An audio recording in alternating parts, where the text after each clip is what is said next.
ക്രൂശിക്കപ്പെട്ട ക്രിസ്തുവിനെ പ്രസംഗിക്കുന്നു. പ്രിയൻ വരുമ്പോൾ അവന്റെ കൂടെ പറന്നു പോയാൽ മതി എനിക്ക്. പ്രിയൻ വരുമ്പോൾ അവന്റെ കൂടെ പറന്നു പോയാൽ മതി എനിക്ക്. കുളിച്ച് വസ്ത്രം ധരിച്ച് തൈലം പൂശി ബോവസിൻ്റെ കാൽക്കൽ ചെന്ന് കിടക്കുക. വസ്ത്രം എപ്പോഴും നിർമ്മലമായിരിക്കട്ടെ. നിൻ്റെ വസ്ത്രം എപ്പോഴും വെള്ളയായിരിക്കട്ടെ, എപ്പോഴും നിർമ്മലമായിരിക്കട്ടെ, ശുചിയായിരിക്കട്ടെ, വെടിപ്പായിരിക്കട്ടെ. 1 നീതിയിൻ വസ്ത്രം, 2 രക്ഷാവസ്ത്രം, 3 സ്തുതി എന്ന മേലാട. യെശയ്യാപ്രവാചകന്റെ പുസ്തകം 61 അധ്യായം 3 സിയോനിലെ ദുഃഖിതന്മാർക്ക് വെണ്ണീറിന് പകരം അലങ്കാരമാലയും ദുഃഖത്തിന് പകരം ആനന്ദ തൈലവും വിഷണ്ട മനസ്സിന് പകരം സ്തുതി എന്ന മേലാടയും കൊടുപ്പാനും അവൻ എന്നെ അയച്ചിരിക്കുന്നു. സ്തുതി എന്ന മേലാട, നീതീകരണം എന്ന വസ്ത്രം ലഭിച്ചാൽ ദൈവത്തെ സ്തുതിക്കും, ദൈവത്തോട് നന്ദിയുള്ളവനായി ദൈവത്തെ ആരാധിക്കും. രക്ഷാവസ്ത്രം ധരിക്കുക എന്ന മഹാഭാഗ്യം ലഭിച്ചാൽ, രക്ഷിക്കപ്പെട്ടാൽ ഹൃദയം നന്ദിയോടെ ദൈവത്തെ സ്തുതിക്കും. 3 സ്തുതി എന്ന മേലാട. നമ്മുടെ ജീവിതത്തിൽ ഒരു കാരണവശാലും രക്ഷപ്പെടാൻ അർഹതയില്ലാത്ത കാലങ്ങളായിരുന്നു നമുക്കുണ്ടായിരുന്നത്. പാപം നമ്മെ വശീകരിച്ചിരുന്നു, പാപം നമ്മെ ബന്ധിച്ചിരുന്നു, പാപത്തിൻ്റെ കുരുക്കിൽപ്പെട്ട് നാം വലയുകയായിരുന്നു. സങ്കീർത്തനക്കാരനായ ദാവീദ് പാടും, ഞാൻ യഹോവയ്ക്കായി കാത്തിരുന്നു, അവൻ എങ്കിലേക്ക് ചാഞ്ഞു, എൻ്റെ നിലവിളി കേട്ടു. നാശകരമായ കുഴിയിൽ നിന്നും കുഴഞ്ഞ ചേറ്റിൽ നിന്നും അവൻ എന്നെ കയറ്റി. എൻ്റെ കാലുകളെ ഒരു പാറമേൽ നിർത്തി, എൻ്റെ ഗമനം സ്ഥിരമാക്കി. അവൻ എൻ്റെ വായിൽ പുതിയൊരു പാട്ട് തന്നു. നമ്മുടെ ദൈവത്തിന് സ്തുതി തന്നെ. പലരും അത് കണ്ട് ഭയപ്പെട്ട് യഹോവയിൽ ആശ്രയിക്കും. അവൻ എൻ്റെ വായിൽ പുതിയൊരു പാട്ട് തന്നു, നമ്മുടെ ദൈവത്തിന് സ്തുതി തന്നെ. പലരും അത് കണ്ട് ഭയപ്പെട്ട് യഹോവയിൽ ആശ്രയിക്കും. സ്തുതി എന്ന മേലാട. നാശകരമായ കുഴിയിൽ കിടന്നവൻ ഉറപ്പുള്ള പാറമേൽ നിൽക്കുമ്പോൾ സ്തുതിക്കും. കൊഴിഞ്ഞ ചേറ്റിൽ കിടന്നവൻ ഉറപ്പുള്ള പാറമേൽ നിൽക്കുമ്പോൾ സ്തുതിക്കും. താണു പോവുകയായിരുന്നു, അധപ്പതിച്ചുകൊണ്ടേയിരിക്കുകയായിരുന്നു. നാശകരമായ കുഴി പാപത്തിൻ്റെ അഗാധമായ കുഴിയാണ്. നാശത്തിലേക്ക് താണുകൊണ്ടിരിക്കുന്ന കുഴിയാണ്, അഗാധ ഗർത്തമാണ്. കൊഴിഞ്ഞ ചേറ് കരയേറാൻ ശ്രമിക്കും തോറും പിന്നെയും താണു പോകുന്ന ചേറാണ്. നാശകരമായ കുഴിയിൽ നിന്നും കൊഴിഞ്ഞ ചേറ്റിൽ നിന്നും അവൻ എന്നെ കയറ്റി. ഒരു കാരണവശാലും കയറിപ്പോരാൻ സാധിക്കുമായിരുന്നില്ല. താണു പോയിക്കൊണ്ടിരിക്കുകയായിരുന്നു. എന്നാൽ കരുണയുള്ള കർത്താവിൻ്റെ കൃപയാൽ, കർത്താവിൻ്റെ സ്നേഹത്തിൻ്റെ കരം എൻ്റെ അരിയിലേക്ക് നീട്ടിക്കൊണ്ടുവന്ന് അഗാധതയിൽ നിന്ന് എന്നെ കോരിയെടുത്തു. നാശകരമായ കുഴിയിൽ നിന്ന് കൊഴിഞ്ഞ ചേറ്റിൽ നിന്നും അവൻ എന്നെ കയറ്റി. എൻ്റെ കാലുകളെ ഒരു പാറമേൽ നിർത്തി, എൻ്റെ ഗമനത്തെ സ്ഥിരമാക്കി. അപ്പോൾ അവൻ്റെ വായിൽ പുതിയൊരു പാട്ട് തന്നു. നമ്മുടെ ദൈവത്തിൻ്റെ സ്തുതി തന്നെ. പാറയിൽ നിൽക്കുമ്പോൾ, ഉറപ്പുള്ള പ്രതലത്തിൽ നിൽക്കുമ്പോൾ എനിക്ക് പാടാം, എനിക്ക് സ്തുതിക്കാം. സ്തുതി. പ്രിയപ്പെട്ടവരെ, നമ്മുടെ ജീവിതത്തിൽ നന്ദി നിറഞ്ഞ ഹൃദയത്തിൽ നിന്ന് സ്തുതി ഉയരത്തക്കവണ്ണം, സ്തോത്രം ഉയരത്തക്കവണ്ണം, സ്തോത്രസ്വരം ഉയരത്തക്കവണ്ണം നമ്മുടെ ഹൃദയം സ്നേഹം കൊണ്ട്, നന്ദി കൊണ്ട് നിറയുന്നുണ്ടോ? പിതാക്കന്മാർ പാടി, നിൻ സ്തുതിയും ഹല്ലേലൂയയും കർത്താവേ ഞാൻ നിർത്തരുതേ എന്ന്. നിന്നെ സ്തുതിക്കുന്ന നിന്ന് മൗനമായിരിക്കാനും നിന്നെ പുകഴ്ത്തു നിന്ന് ഒഴിഞ്ഞിരിപ്പാൻ ഞങ്ങൾക്കിടയാകരുതേ എന്നാണ് പ്രാർത്ഥന. പാപമോചനം കിട്ടുമ്പോൾ ദൈവത്തെ സ്തുതിക്കും. 51 സങ്കീർത്തനം 14-15 വാക്യങ്ങൾ നമുക്ക് വായിക്കാം. 51 സങ്കീർത്തനം 14-15 വാക്യങ്ങളിൽ ദാവീദ് പാപബോധത്തോടെ, അനുതാപത്തോടെ ഇരുന്ന് കരയുന്ന ശബ്ദം നമുക്ക് കേൾക്കാം. എൻ്റെ രക്ഷയുടെ ദൈവമായ ദൈവമേ, രക്തപാതകത്തിൽ നിന്ന് എന്നെ വിടുവിക്കണമേ. എന്നാൽ എൻ്റെ നാവ് നിന്റെ നീതിയെ ഘോഷിക്കും. കർത്താവെ, എൻ്റെ അധരങ്ങളെ തുറക്കണമേ. എന്നാൽ എൻ്റെ വായി നിന്റെ സ്തുതിയെ വർണ്ണിക്കും. ദാവീദ് കരയുകയാണ് പാപത്തെ ഓർത്ത്. ദാവീദ് വീണ പാപത്തിൻ്റെ കുഴി വളരെ അഗാധമായിരുന്നു. രക്തപാതകത്തിൽ നിന്ന് എന്നെ വിടുവിക്കണമേ എന്നാണ് ദാവീദ് പ്രാർത്ഥിക്കുന്നത്. എന്താണ് രക്തപാതകം? ദാവീദ് തൻ്റെ ഭൃത്യനായ ഊരിയാവിനെ കൊലയ്ക്ക് കൊടുത്തു. നിരപരാധിയായി ഊരിയാവിനെ കൊലയ്ക്ക് കൊടുത്തു. ഒരു തെറ്റുമില്ലാത്ത ഊരിയാവിനെ വധിക്കുന്നതിന് ദാവീദ് കെണിയൊരുക്കി. ദാവീദ് ഊരിയാവിനെ പടക്കളത്തിൽ ഏറ്റവും മുൻപ് നിർത്തുവാൻ സേനാ നായകനായ യോവാബിനോട് ആവശ്യപ്പെട്ടു. യോവാബ് പറഞ്ഞതനുസരിച്ച് ഊരിയാവിനെ പടക്കളത്തിൽ മുൻനിരയിൽ നിർത്തി. യുദ്ധം മുറി വന്നപ്പോൾ സൈന്യം പിന്മാറാൻ യോവാബ് ആവശ്യപ്പെട്ടതനുസരിച്ച് ഊരിയാവ് ഒറ്റയ്ക്ക് പടവരുതേണ്ടി വന്നു. ശത്രുവിൻ്റെ വെട്ടേറ്റാണ് ഊരിയാവ് വീണത്, മരിച്ചത്. എന്നാൽ അതിൻ്റെ കാരണക്കാരൻ ദാവീദായിരുന്നു. ദാവീദ് ഇപ്പോൾ കരയുകയാണ്, രക്തപാതകത്തിൽ നിന്ന് എന്നെ വിടുവിക്കണമേ കർത്താവേ, എന്നാൽ എൻ്റെ അധരങ്ങൾ നിൻ്റെ സ്തുതിയെ വർണ്ണിക്കും. ഞാൻ നിന്നെ സ്തുതിക്കുന്നതിന് തടസ്സമായി ഇന്ന് എൻ്റെ രക്തപാതക ദോഷം എൻ്റെ മേൽ നിൽക്കുന്നു. എൻ്റെ കർത്താവേ, എൻ്റെ അധരങ്ങളെ തുറക്കണമേ, എന്നാൽ ഞാൻ നാമത്തെ സ്തുതിക്കും. ഞാൻ നിൻ്റെ നാമത്തെ സ്തുതിക്കുന്നതിന് തടസ്സം എൻ്റെ പാതകമാണ്, രക്തപാതകമാണ്. ദാവീദിൻ്റെ ജീവിതത്തിലെ വ്യഭിചാരം, ദാവീദിൻ്റെ ജീവിതത്തിൽ ദാവീദ് വരുത്തി വെച്ച കൊലപാതകം, ദാവീദിൻ്റെ ജീവിതത്തിലെ തിന്മകൾ, അതൊക്കെയും ദാവീദിനെ ഇപ്പോൾ വേട്ടയാടുകയാണ്. എന്നാൽ ഈ പാപത്തിൻ്റെ ഭീകരമായ ആക്രമണം ജീവിതത്തിൽ നിന്ന് മാറിക്കിട്ടിയാൽ സ്തുതിക്കാൻ പറ്റുമെന്ന് ദാവീദ് ആശിക്കുകയാണ്. പ്രിയപ്പെട്ടവരെ, നിങ്ങളുടെ ജീവിതത്തിൽ ഏതെങ്കിലും പാപങ്ങൾ നിങ്ങളുടെ വേട്ടയാടുന്നുണ്ടോ? ഏതെങ്കിലും തിന്മകൾ നിങ്ങളുടെ പിന്നാലെ വരുന്നുണ്ടോ? ഒരു സമയത്ത് നിങ്ങൾ അത്ര തന്നെ ഗൗരവം കൊടുക്കാതെ നിങ്ങളുടെ ജീവിതത്തിൽ വന്നുപോയ പാപങ്ങൾ, അത്ര തന്നെ ശ്രദ്ധിക്കാതെ പോയതുകൊണ്ട് വന്നുപോയ പാപങ്ങൾ ഏതെങ്കിലും ഇപ്പോൾ നിങ്ങളെ വേട്ടയാടുന്നുണ്ടോ? നിങ്ങളുടെ ജീവിതത്തിൽ നിങ്ങളുടെ അശുദ്ധ ജീവിതം, അഴുക്കായ ജീവിതം, നിങ്ങൾ മറ്റാരും ഉണ്ടായിരിക്കുകയില്ല എങ്കിലും നിങ്ങളുടെ ജീവിതത്തിൽ വന്നുപോയ രഹസ്യ പാപങ്ങൾ, അശുദ്ധി നിങ്ങളുടെ ജീവിതത്തിൽ സംഭവിച്ചു പോയത് ഇന്ന് നിങ്ങൾ വേട്ടയാടുന്നുണ്ടോ? 7-ാം സങ്കീർത്തനത്തിൽ ദാവീദ് പാടി, എൻ്റെ ദൈവമായ യഹോവയെ, ഞാൻ നിന്നെ ശരണം പ്രാപിക്കുന്നു, എന്നെ വേട്ടയാടുന്ന സകലരുടെയും കയ്യിൽ നിന്ന് എന്നെ വിടുവിക്കണമേ. നമുക്ക് വായിച്ച് കേൾക്കാം 7-ാം സങ്കീർത്തനം 1-ാം വാക്യം. എൻ്റെ ദൈവമായ യഹോവേ, നിന്നെ ഞാൻ ശരണം പ്രാപിക്കുന്നു. എൻ്റെ ദൈവമായ യഹോവയെ, നിന്നെ ഞാൻ ശരണം പ്രാപിക്കുന്നു. എന്നെ വേട്ടയാടുന്ന എല്ലാവരുടെയും കയ്യിൽ നിന്ന് എന്നെ രക്ഷിച്ച് വിടുവിക്കണമേ. എന്നെ വേട്ടയാടുന്ന എല്ലാവരുടെയും കയ്യിൽ നിന്ന് എന്നെ വിടുവിച്ച് രക്ഷിക്കണമേ. ദാവീദിനെ രക്തപാതകം വേട്ടയാടുന്നു. ഊരിയാവിൻ്റെ കൊലയ്ക്ക് കാരണക്കാരനായി പോയി എന്നുള്ള പാപം ദാവീദിനെ വേട്ടയാടുന്നു. ഊരിയാവിൻ്റെ ഭാര്യയായ ബത്ശേബയെ വ്യഭിചാരകർമ്മത്തിലേക്ക് പ്രേരിപ്പിച്ചു എന്നുള്ള പാപം ദാവീദിനെ വേട്ടയാടുന്നു. ദാവീദിൻ്റെ ജീവിതത്തിലെ അശുദ്ധി ദാവീദിനെ വേട്ടയാടുന്നു. ദാവീദിൻ്റെ ഹൃദയത്തിലെ നിഷ്ഠൂരത ദാവീദിനെ വേട്ടയാടുന്നു.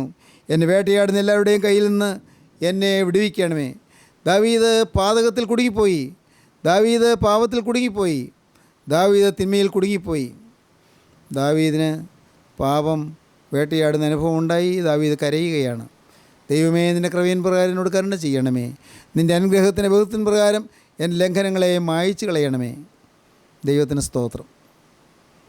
സ്തുതി എന്ന മേലാട ധരിക്കണമെങ്കിൽ പാപം മോചിച്ച് കിട്ടണം. പാപമോചനം. സഹോദരങ്ങളെ, പാപക്ഷമയുടെ സൗഖ്യം നിങ്ങൾ അനുഭവിച്ചിട്ടുണ്ടോ? പാപം മോചിച്ച് കിട്ടിയോ? നിങ്ങളുടെ ജീവിതത്തിൽ നിന്ന് പോയ പാപങ്ങളെല്ലാം ക്ഷമിച്ച് കിട്ടിയോ? അകൃത്യങ്ങളെല്ലാം പുറത്ത് കിട്ടിയോ? എല്ലാം ക്ഷമിച്ചു എന്നുള്ളൊരു ഉറപ്പ് നിങ്ങൾ കിട്ടിയോ? ലംഘനങ്ങളെ മറയ്ക്കുന്നവന് ശുഭം വരികയില്ല, അവ ഏറ്റുപറഞ്ഞ് ഉപേക്ഷിക്കുന്നവനോ കരുണ ലഭിക്കും.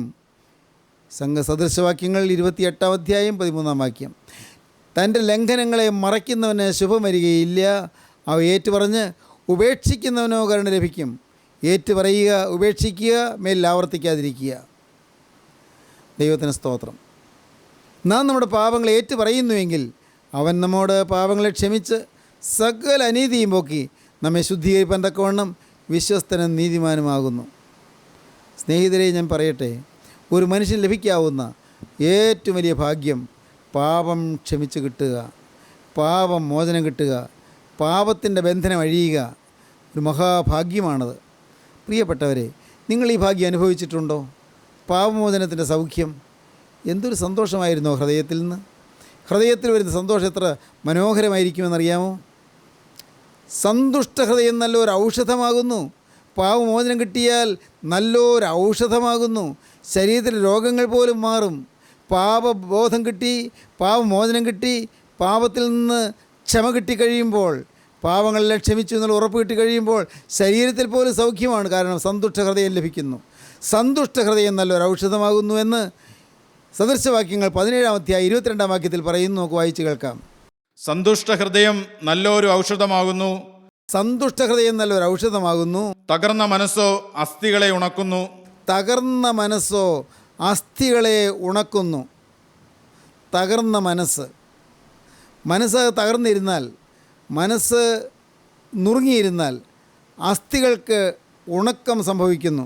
Laughter is a bodily exercise precious to health. ദൈവത്തിന് സ്തോത്രം. അരിസ്റ്റോട്ടിൽ പറയുന്നൊരു വാക്കാണത്. Laughter is a bodily exercise precious to health. ആരോഗ്യത്തിന് ഏറ്റവും വിലപ്പെട്ടതായ ഒരു ശാരീരിക അഭ്യാസമാണ് ചിരി എന്നത്. ന്യൂ ഇൻ്റർനാഷണൽ വേർഷനിൽ ഈ വാക്യം, ബൈബിളിലെ വാക്യം 17:22 ഇങ്ങനെ കാണുന്നു: a cheerful heart is a good medicine, but a crushed spirit dries up the bones. Crushed spirit, പാപം മൂലം തകർന്നുപോയ ഒരു ആത്മാവ്, അത് അസ്ഥികൾക്ക് ഉണക്കം നേരിടുന്നു, അസ്ഥികളെ ഉണക്കുന്നു. അതാണ് പറഞ്ഞത്, സന്തുഷ്ടഹൃദയം നല്ലൊരു ഔഷധമാകുന്നു, തകർന്ന മനസ്സോ അസ്ഥികളെ ഉണക്കുന്നു. ദൈവത്തിന് സ്തോത്രം. സ്നേഹിതരെ, നിങ്ങൾക്ക് സന്തുഷ്ടഹൃദയം വേണമോ? എങ്കിൽ പാപമോചനം കിട്ടണം. ഹൃദയത്തിൽ സന്തോഷം വേണമോ? പാപം മോചിച്ച് കിട്ടണം. സൗഭാഗ്യം, പാപമോചനത്തിൽ സൗഖ്യം. യേശുക്രിസ്തുവിൻ്റെ പാദപീഠത്തിങ്കൽ ആ പാവിനിയായ സ്ത്രീ വന്നു. പട്ടണത്തിലേക്കും പാവിനിയായ സ്ത്രീ. അവൾ തകർന്ന് കരഞ്ഞ് കർത്താവിൻ്റെ പാദം കണ്ണീരുകൊണ്ട് കഴുകി. കർത്താവ് പറഞ്ഞു, സ്ത്രീയെ, നിൻ്റെ അനേകങ്ങളായ പാപങ്ങൾ മോചിച്ചു തന്നിരിക്കുന്നു, സമാധാനത്തോടെ പോവുക, നിൻ്റെ വിശ്വാസം നിന്നെ രക്ഷിച്ചിരിക്കുന്നു. അനേകങ്ങളായ പാപങ്ങൾ മോചിച്ചു തന്നിരിക്കുന്നു, സമാധാനത്തോടെ പോവുക, നിൻ്റെ വിശ്വാസം നിന്നെ രക്ഷിച്ചിരിക്കുന്നു. അവളുടെ ഹൃദയത്തിൽ സമാധാനം ലഭിച്ചു, പാപമോചനം ലഭിച്ചു. പാപത്തിൽ പിടിക്കപ്പെട്ടു വന്ന സ്ത്രീ ക്രിസ്തുവിൻ്റെ സന്നിധിയിലേക്ക് യഹൂദ പരീക്ഷകൾ കൂട്ടിക്കൊണ്ടു വന്നപ്പോൾ കർത്താവ് പറഞ്ഞു, നിങ്ങളിൽ പാപം ചെയ്യാത്തതിനുകളെ ഒന്നാമത് കല്ലെറിയട്ടെ. പാപം ചെയ്യാത്തതിനുകളെ ഒന്നാമത് കല്ലെറിയട്ടെ എന്ന് പറഞ്ഞ് കർത്താവ് നിലത്ത് വിരൽ കൊണ്ട് എഴുതിക്കൊണ്ടിരുന്നു. ആ സ്ത്രീ പരിഭ്രമിച്ച് നിൽക്കുകയാണ്, അന്ധാളിച്ച് നിൽക്കുകയാണ്. പാപത്തിൽ പിടിക്കപ്പെട്ടിരിക്കുന്നു, വ്യഭിചാരത്തിൽ പിടിക്കപ്പെട്ടിരിക്കുന്നു, മരണശിക്ഷ ഉറപ്പാണ്, കല്ലെറിഞ്ഞ് കൊല്ലും, എറിയാൻ അധികാരമുള്ളവർ പിടികൂടിയിരിക്കുന്നു, രക്ഷയില്ല, തീർന്നു അവളുടെ ജീവിതം, ഭാവി തീർന്നു, ഇനി ജീവിതത്തിൽ യാതൊരു പ്രതീക്ഷയുമില്ല. മരണം മുന്നിൽ കണ്ടുകൊണ്ട് നിൽക്കുകയാണ്. എറിയാൻ വന്നവർ കല്ലെടുത്തുകൊണ്ടാണ് നിൽക്കുന്നത്, ശിക്ഷിക്കാൻ വന്നവർ ശിക്ഷിക്കാനുള്ള കല്ല് കയ്യിൽ പിടിച്ചുകൊണ്ടാണ് വന്നിരിക്കുന്നത്. അവളെ കൊണ്ടുവന്ന യേശുവിന് മുമ്പിൽ നിർത്തി. അവൾ വിറച്ച് നിൽക്കുകയാണ്, മരണം മുന്നിൽ കണ്ടുകൊണ്ട് നിൽക്കുകയാണ്, ഭയചകിതയായി നിൽക്കുകയാണ്. യേശു അവളെ നോക്കി. യേശു പിടിച്ചുകൊണ്ട് ഒന്നുവരെയും നോക്കി. യേശു പറഞ്ഞു, നിങ്ങളിൽ പാപം ചെയ്യാത്തവൻ ഇവളെ ഒന്നാമത് കല്ലെറിയട്ടെ. കർത്താവ് നിലത്ത് കുനിഞ്ഞ് വിരൽ കൊണ്ട് എഴുതിക്കൊണ്ടിരുന്നു. അവർ നോക്കി. അവരുടെ ജീവിതത്തിലെ രഹസ്യ പാപങ്ങളാണ് കർത്താവ് എഴുതുന്നത്. അവരുടെ ജീവിതത്തിൽ വന്ന രഹസ്യ പാപങ്ങൾ കർത്താവ് അവിടെ മണ്ണിൽ എഴുതി വയ്ക്കുകയാണ്. അവരുടെ മനസ്സാക്ഷി അവരെ കുത്തി.